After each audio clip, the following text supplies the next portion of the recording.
नमस्कार दोस्तों, आज के हमारे इस वीडियो में हम आपके लिए करवा चौथ की पावन कहानी लेकर आए हैं।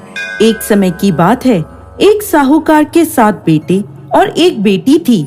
कार्तिक मास के कृष्ण पक्ष की चतुर्थी तिथि को साहूकार की सभी बहुओं, बेटी और पत्नी ने करवा चौथ का व्रत रखा। जब साहूकार के बेटे भोजन करने बैठे तो अपनी बहन से खाना खाने को कहने लगे। तब वह बोली, भाई अभी चांद नहीं निकला, मैं चांद की प्रतीक्षा करूंगी।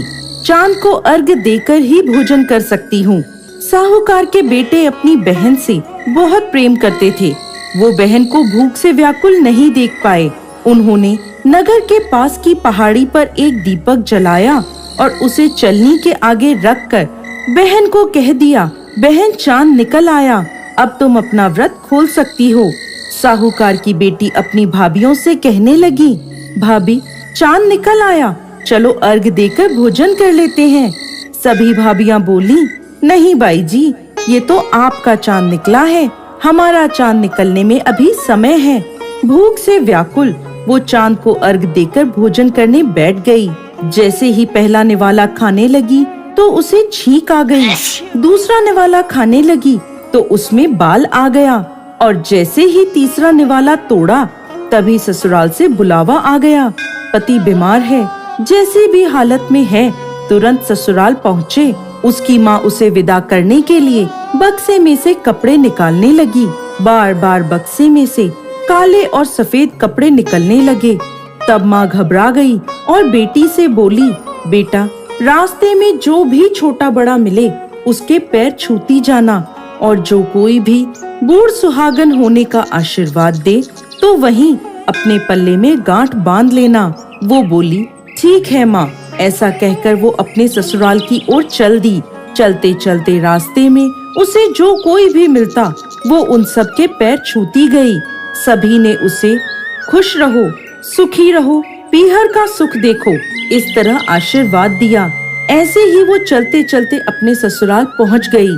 ससुराल के आंगन में छोटी ननद खेल रही थी। जब उसके पैर छुए तो उसने आशीर्वाद दिया, सदा सौभाग्यवती रहो, पुत्रवती हो। ये सुनते ही उसने अपने पल्ले पर गांठ बांध ली और अंदर गई। अंदर जाते ही देखा कि घर के आंगन में उसके पति का शव रखा है और उसे ले जाने की तैयारी हो रही है। वो बहुत रोई। जैसे ही उसके पति को ले जाने लगे वो रोती हुई बोली, मैं इन्हें कहीं नहीं ले जाने दूंगी। जब कोई नहीं माना तो साथ जाने की जिद करने लगी। उसकी जिद के आगे हार कर सबने कहा, ले चलो इसे साथ में। वो साथ साथ शमशान भी चली गई। अंतिम संस्कार का समय हुआ तो वो बोली, मैं इन्हें नहीं जलाने दूंगी। ये देखकर सब कहने लगे, पहले तो अपने पति को खा गई, अब उसकी मिट्टी भी खराब कर रही है। लेकिन वो नहीं मानी, अपने पति को लेकर बैठ गई और रोने लगी। ये देखकर सभी बड़ों ने निर्णय लिया कि इसे यहीं एक झोपड़ी डलवा दो। वो उस झोपड़ी में अपने पति को लेकर रहने लगी। पति की साफ सफाई करती, उसके पास बैठी रहती। दिन में 2 बार उसकी छोटी ननद खाना देने आती थी। वो हर चौथ का व्रत करती, चांद को अर्घ देती और चौथ माता की कहानी सुनती। जब चौथ माता प्रकट होती और कहती, करवो ले भाइयों की प्यारी करवो ले, घड़ी बुखारी करवो ले, तब वो उन चौथ माता से अपने पति के प्राण मांगती। लेकिन वो उसे कहती, हमसे बड़ी चौथ माता आएगी तब उनसे अपने पति के प्राण मांगना। एक एक करके सभी चौथें आई। सभी यह कहकर चली गईं। अब अश्विन की चौथ माता बोली, तुझसे कार्तिक की बड़ी चौथ माता नाराज हैं। वही तेरा सुहाग तुझे लौटाएंगी, तू उनके पैर मत छोड़ना और सुहाग का 16 श्रृंगार का सामान तैयार कर लेना। जब कार्तिक की बड़ी चौथ करवा चौथ आई तो उसने अपनी छोटी ननद से 16 श्रृंगार का सामान मंगवाया। जब सास को यह पता चला तो वो बोली, पागल हो गई है ये, जो मांगती है दे आओ। साहूकार की बेटी ने करवा चौथ का व्रत रखा, चांद को अर्घ दिया और जोत जलाई।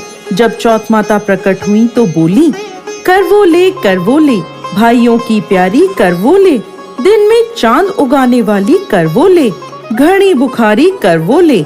उसने उनके पैर पकड़ लिए और बोली, माता मुझे मेरा सुहाग वापस करो।